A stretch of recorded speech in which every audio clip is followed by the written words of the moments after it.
Hello my dear students, आपका स्वागत है हमारे यूट्यूब चैनल ऑलवेज न्यू 142 पर। तो मैं राकेश कुमार, मोटिवेशनल स्पीकर। एक विश्वास की बात है। विश्वास क्या रखना? हमेशा खुद पर विश्वास रखना, यानी अपने आप पर। क्योंकि एक डाल पर बैठा पक्षी कभी डाल टूटने से नहीं डरता है। क्यों? इसलिए नहीं कि उसे डाल पर भरोसा है कि ये टूटेगा नहीं, इसलिए कि उसे अपनी पक्षी की जो पंख है ना, वो पंख पर भरोसा है कि जब भी टूटेगी तो हम उड़ मारेंगे। यानी अपने आप पर हमेशा भरोसा रखना कि हम जिंदगी में कुछ कर सकते हैं। और जब ये भरोसा तुम्हारे मन में जग जाए तो समझ जाना कि तुम अब सफलता के रास्ते पर चल पड़े हो। सबसे पहले अपने आप में भरोसा रखो कि हमसे ये हो सकता है। क्या कुछ बच्चे एग्जाम देते हैं, बड़े से बड़े एग्जाम में जाते हैं, बैठते हैं, लगता है उनको एग्जाम में क्रैक होगा ही नहीं, निकलेगा ही नहीं। उसको ये लगता है कि हमसे हो ही नहीं सकता है, तब तो होगा ही नहीं। ये सोचो कि हम कर सकते हैं तो होगा ही होगा। क्या एक ज्ञान की बात हुई। अब चलते हैं थोड़ा सा क्लास की बात चलते हैं। तो मेरे शेर, आज हम लोग पढ़ेंगे क्लास 9th का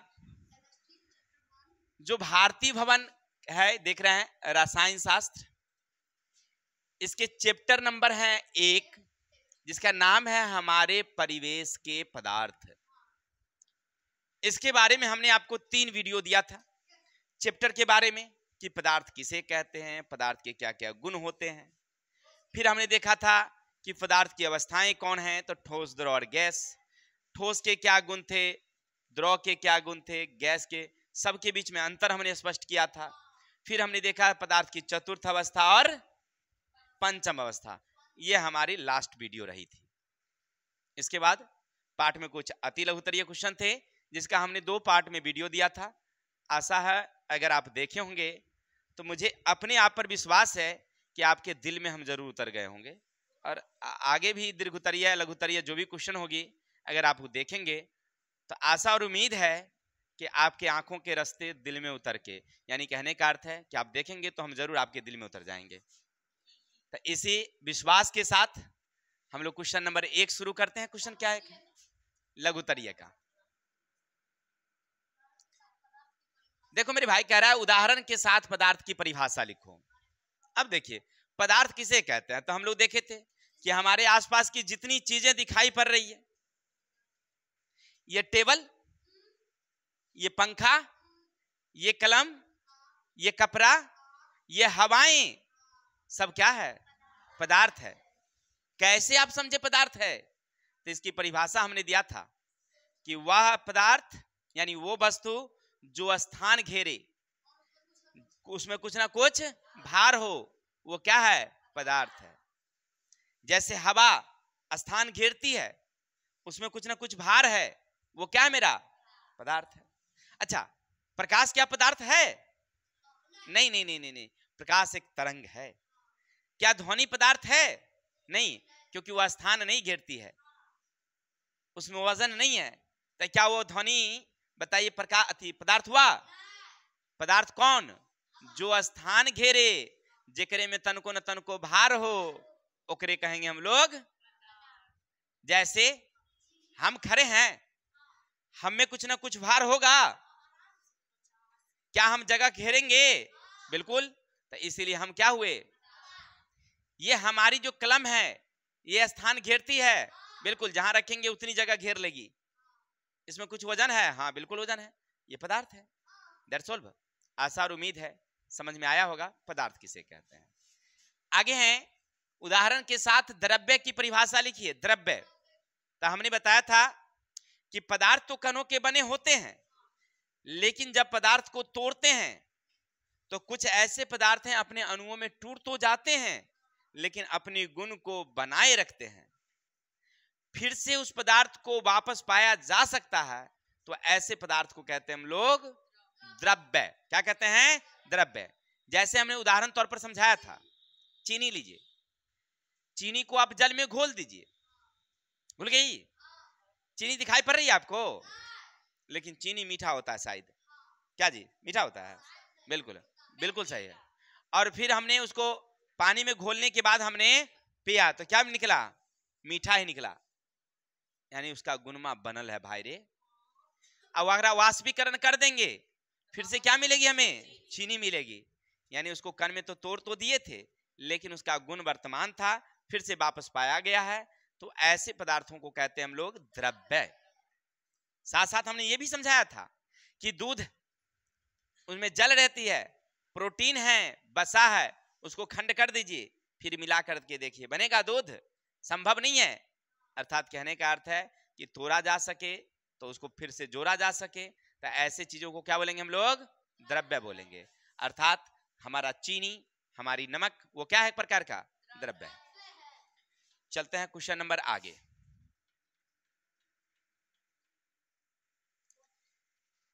क्वेश्चन कह रहा है आपसे कि ठोस एवं द्रव में कोई 3 अंतर बताइए। ठोस और द्रव में क्या क्या अंतर हो सकते हैं? चलिए, तो ठोस और द्रव में कई अंतर हमने देखा था, कुल 9 प्रकार के अंतर हमने देखा था, लेकिन हमें तो कह रहा है 3 ही, तो 3 देखेंगे। नंबर 1, आकार और आयतन। अब देखिए, ठोस के आकार और आयतन निश्चित होते हैं, लेकिन द्रव के आकार होते हैं अनिश्चित, आयतन होते हैं निश्चित। एक बारे में हम लोग चर्चा किए थे। क्या किए थे बताइए? कि एक ईंट ले लीजिए, अब ईंट को आप फर्श पर रखिए, धरती पर, तो ईंट जैसा आकार है वैसे नहीं रहेगी, वजन है वही रहेगी। उसको ले जाइए किसी कमरे में रख दीजिए, किसी दीवार पर रख दीजिए, किसी थैले में रख दीजिए, वो अपनी आकार को बनाए रखेगी, वो चेंजिंग नहीं होगी। क्या आकार झोला जैसा हो जाएगा क्या? उसको प्लेट में रख देंगे तो हो जाएगा?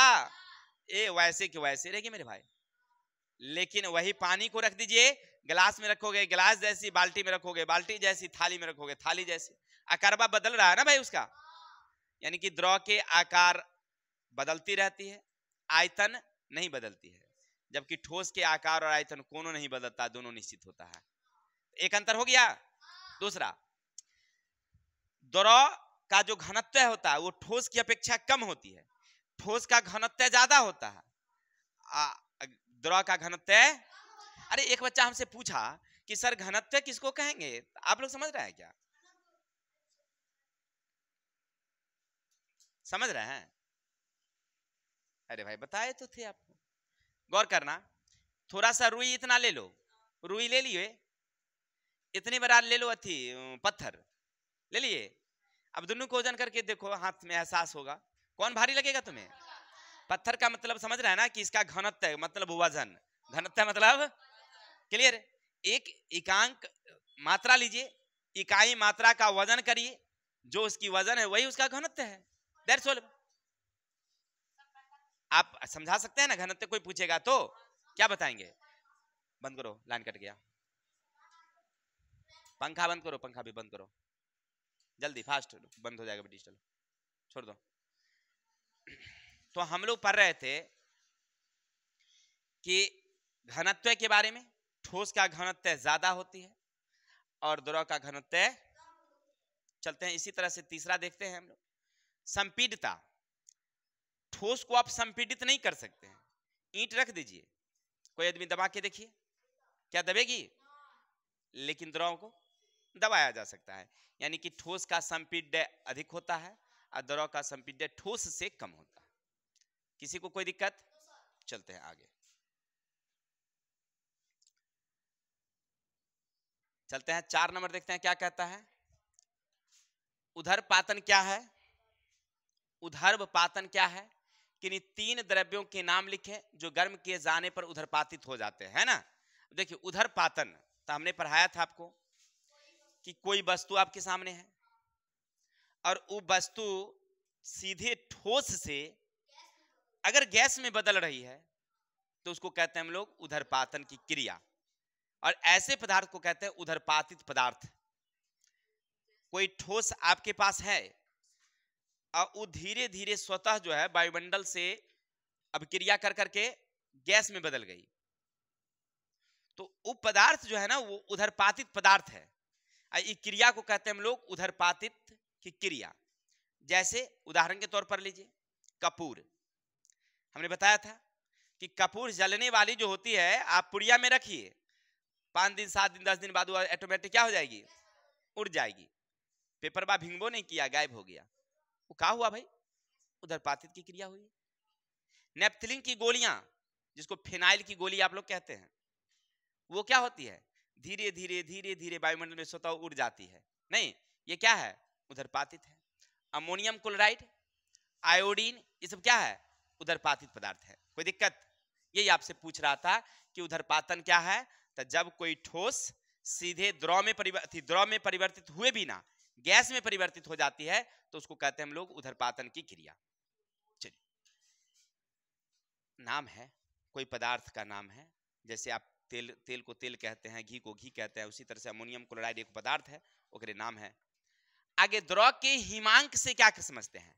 तो हिमांक का मतलब होता है मेरे भाई, देखिए हिमांक का मतलब हिम, हिम माने बर्फ, हिमांक यानी हिम बर्फ, द्रव है माने पानी, द्रव है यानी, हिमांक का मतलब,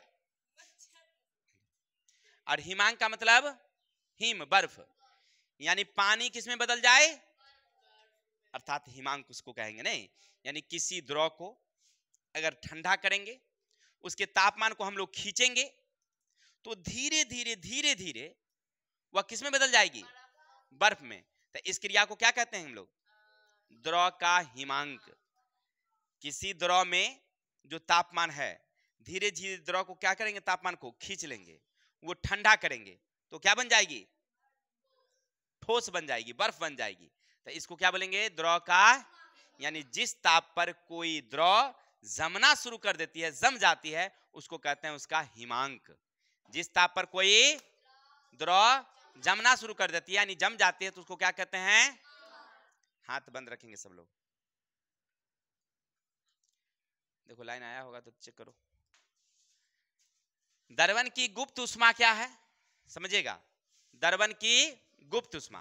तो हम लोग पढ़े थे, याद है कि मान लीजिए एक बर्तन लेंगे, इसमें बर्फ का टुकड़ा डालिए, डाल दिए, अब तापमान इसका माप लीजिए, वो थर्मामीटर से माप लिए, अभी -5 डिग्री है सपोज दैट। किसी को दिक्कत हो गया, क्लियर? अब क्या करो, इसको थोड़ा सा गर्म करो, 1 मिनट 2 मिनट 3 मिनट 5 मिनट गर्म करते चलो, और तुम थर्मामीटर का तापमान देखते चलो, क्या बढ़ रहा है क्या? अच्छा, तो आपने जो तापमान दिया वो कहां जा रहा है, पिघलने में खत्म हो रहा है, यानी ठोस द्रव में परिवर्तित हो रही है। और हमारे द्वारा दिया गया तापमान किसमें बदलते जा रहा है, अवस्था बदलने में खत्म होते जा रहा है, अवस्था बदलने में खत्म होते जा रहा है। इसी को कहते हैं दर्पण की गुप्त उष्मा। आप ऐसे लिखेंगे परिभाषा समझा के, किताब की भाषा में लिखने की कोई जरूरत नहीं है, आप अपने लैंग्वेज में लिखिए। क्या लिखेंगे, किसी ठोस में जब हम तापमान देते हैं तो उसके अवस्था परिवर्तन में वह तापमान खत्म होती जाती है, लेकिन उसके तापमान में कोई परिवर्तन नहीं होती है, तो इसको कहते हैं दर्पण की गुप्त उष्मा। या आप ऐसे भी समझा के लिख सकते हैं कि हम बर्फ लेंगे, बर्फ में हम लोग पहले तापमान को माप लेंगे थर्मामीटर से, अब उसको क्या करेंगे, गर्म करेंगे, 2-4-5 मिनट बाद गर्म करने के बाद फिर से हम तापमान देखेंगे, तो हम देखते हैं कि तापमान में कोई परिवर्तन नहीं होता है। अर्थात हमारे द्वारा जो दिया गया तापमान है वह पदार्थ की अवस्था परिवर्तन में खत्म होती जा रही है, इसको कहते हैं हम लोग दर्पण की गुप्त उष्मा। किसी भाई को दिक्कत, बहुत गर्मी ज्यादा है, क्या करेंगे, चलते हैं आगे, आगे चलते हैं मेरे भाई। दर्पण की गुप्त उष्मा समझ गए ना सब लोग? हाँ, तो थोड़ा सा देखिए, गर्मी में हम पढ़ा रहे हैं तो आप लोग भी शेयर लाइक कमेंट और करते चलिएगा सब आदमी। वाष्पन की गुप्त उष्मा से आप क्या समझते हैं? देखिए, कुछ बच्चे बहुत बदमाश होते हैं, चाहे जो कहो, और खास करके हमारी अलबीना हो तो समझिए तो बदमाश का 100 बदमाश का एगो टुकड़ा वो अपने अकेले है। चलिए, वाष्पन की गुप्त उष्मा देखिए, समझिएगा, सेम कहानी दर्पण में। अब क्या करिए, आप एक बीकर में ना थोड़ा सा जल लीजिए, जल ले लिए, बहुत सुंदर, तापमान से माप लीजिए इसको, थर्मामीटर से तापमान को माप लिए, मान लीजिए 20 डिग्री है, 25 डिग्री जो भी है। अब इसको थोड़ा सा गर्म करिए, गर्म करते चलिए, अब देखेंगे कि उसके तापमान में कोई ज्यादा परिवर्तन देखने को नहीं मिलेगी आपको। चलिए गर्म करते चलिए, अब 100 डिग्री पर ले जाइए, ले गए, अब आप फिर से तापमान माप लीजिए, 100 हो गया, अब इसको गर्म करते चलिए, उबलाते चलिए, पूरा फुद फुद फुद फुद फुद फुद फुद उबलेगा, लेकिन उस जल के तापमान में कोई परिवर्तन नहीं आएगी। थर्मामीटर वहीं 100 का 100, 100 का 100, 100 का 100। इसका मतलब आप जो तापमान दे रहे हैं वो कहां जा रहा है? अवस्था के बदलने में खत्म हो रहा है। इसको कहते हैं हम लोग वाष्पन की गुप्त ऊष्मा। वहां पर देखिए दर्पण का गुप्त, तो बर्फ को हमने द्रव में बदला था और वाष्पन में द्रव को हमने गैस में बदला। कोई दिक्कत? तो लिखेंगे जब किसी द्रव में ऊष्मा देते हैं तो हमारे द्वारा दिया गया ऊष्मा उसके अवस्था परिवर्तन में खत्म हो जाती है और थर्मामीटर के तापमान में कोई परिवर्तन नहीं देखने को मिलता है।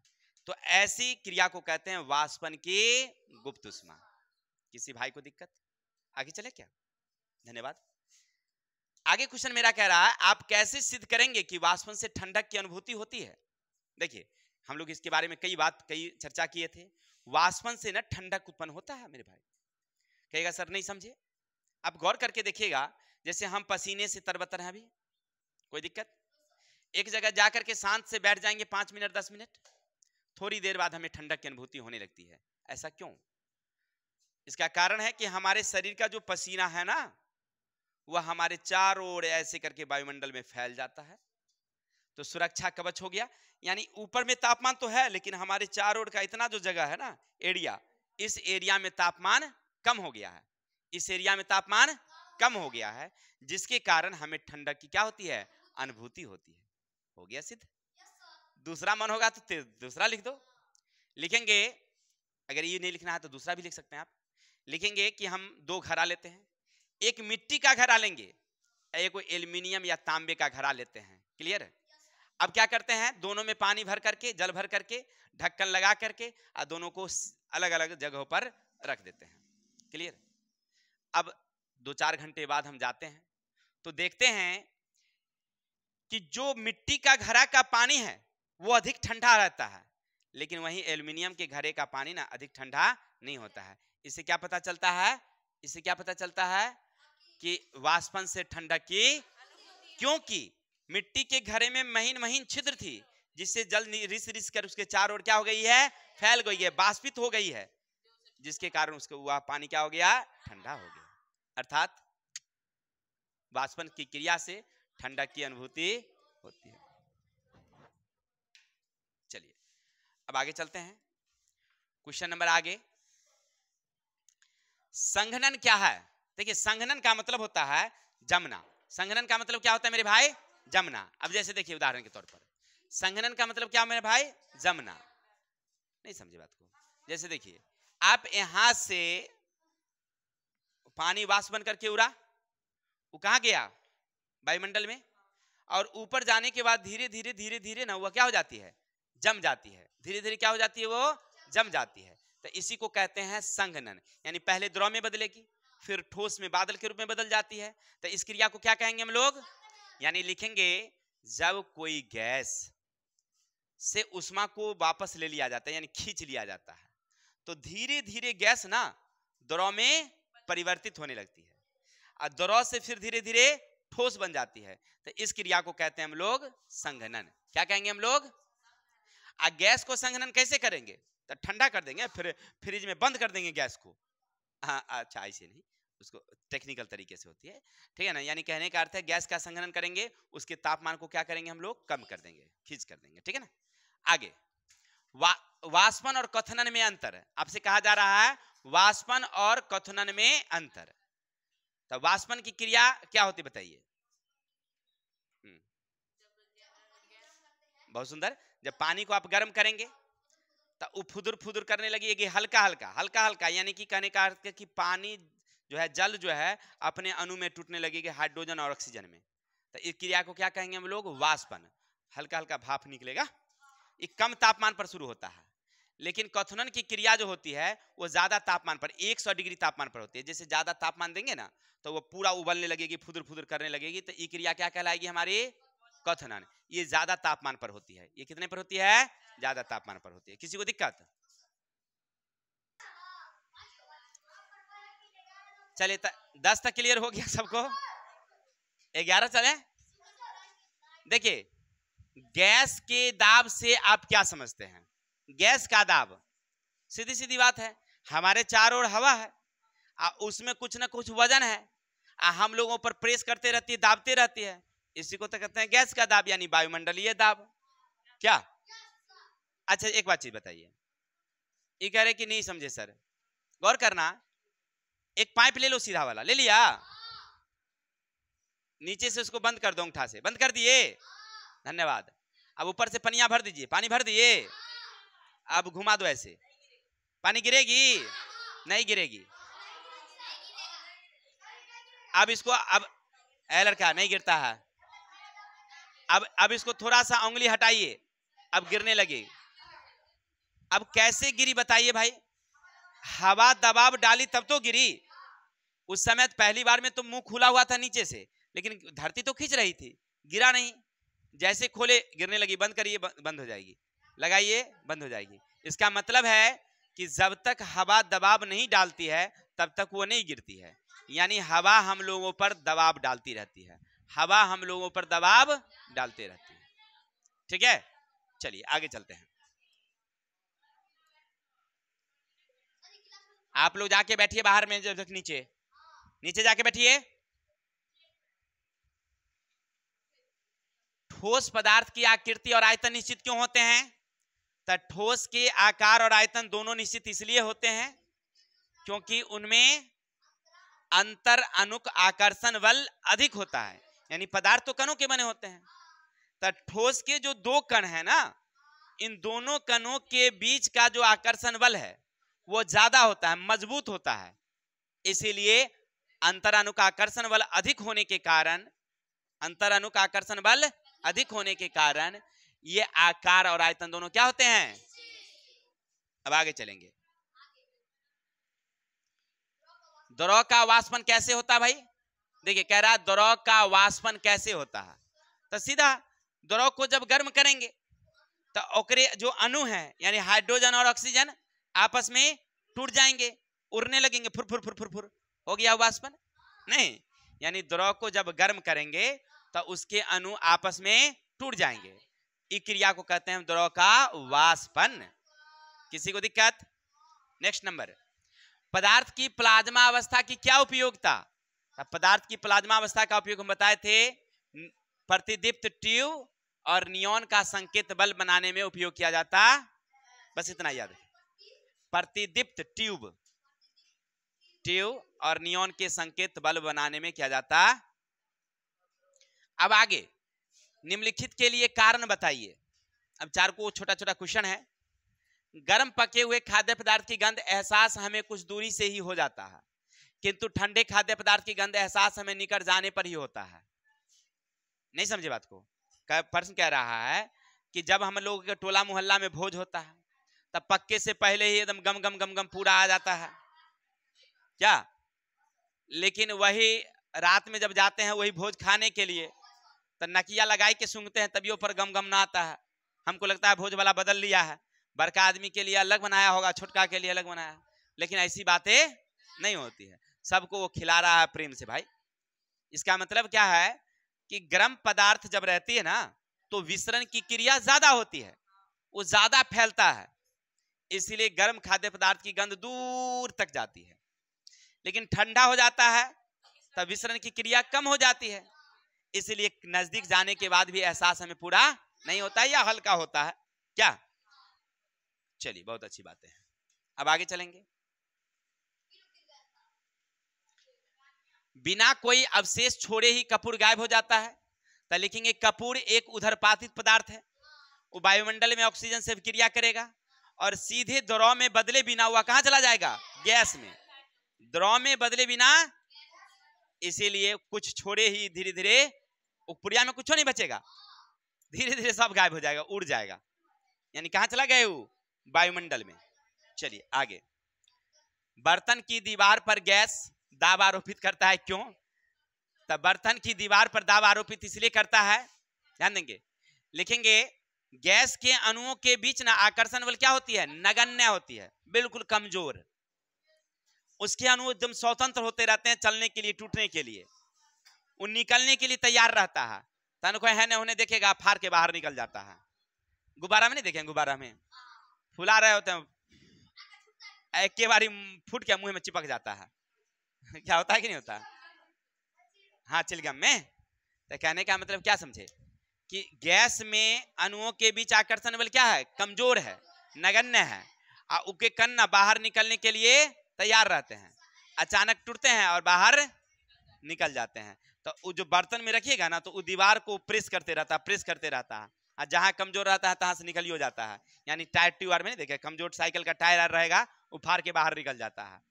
यानी उसकी दीवार पर क्या रहती है? दाब आरोपित, कहते कि जल्दी हटो, हमको निकलने दो, जल्दी हटो, हमको निकलने दो। चलिए, धन्यवाद।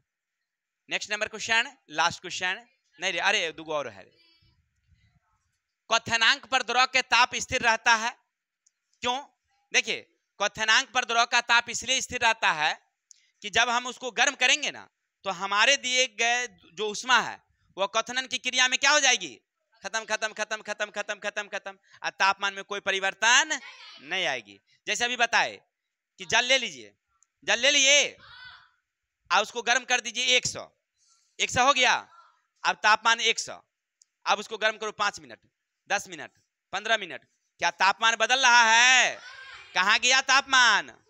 क्वथनन की क्रिया में खत्म हो गया। क्वथनन में, इसका मतलब है क्वथनन की क्रिया में हमारे द्वारा दिया गया तापमान खत्म हो जाती है और वाष्प ये तापमान में परिवर्तन, तापमान स्थिर रहता है। किसी भाई को दिक्कत? आगे, गर्मी के दिनों में हम सफेद कपड़ा पहनना पसंद करते हैं, क्यों? तो गर्मी के दिन में इसलिए सफेद कपड़ा पहनते हैं क्योंकि वह उष्मा को कम अवशोषित करती है, उष्मा को, ठीक है ना, और हमें ठंडक देती है, इसलिए हम लोग सफेद कपड़ा पहनना पसंद करते हैं। किसी को दिक्कत? आशा और उम्मीद है आपको हमने 1 से लेकर के 15 तक का क्वेश्चन, 15 में कुछ छोटे छोटे क्वेश्चन थे, उसको समझाने का प्रयास किया है। अगर आप ध्यान से सुने होंगे तो आपके दिल और दिमाग में जरूर छा गए होंगे हम, आपको अच्छा जरूर लगा होगा। अगर अच्छा लगा है तो थोड़ा सा आपका दायित्व बनता है कि वो प्यारा सा कमेंट करिए। कमेंट में बहुत बच्चे अपनी नाम लिख देते हैं। अरे आपको वीडियो कैसा लगा? अच्छा लगा लिखिए, गजब लगा लिखिए, मजेदार, इंटरेस्टिंग, ये सब शब्द लिखिए ना, अच्छा लगेगा, ठीक है।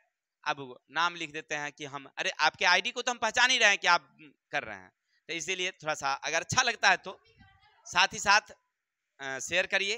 आपके मित्रों का नंबर होगा, उसको भेज दीजिए। अब बोलो, रे बुआ हम सर जी का देखे हैं वीडियो, बड़ा अच्छा लगा, तू भी देखो, तू भी सीख जाएगा। आज के लिए इतने रहने दें, कल मिलेंगे नेक्स्ट वीडियो के साथ। तब तक के लिए हंसते रहिए, मुस्कुराते रहिए और हमें विदा दीजिए। जय हिंद, जय भारत।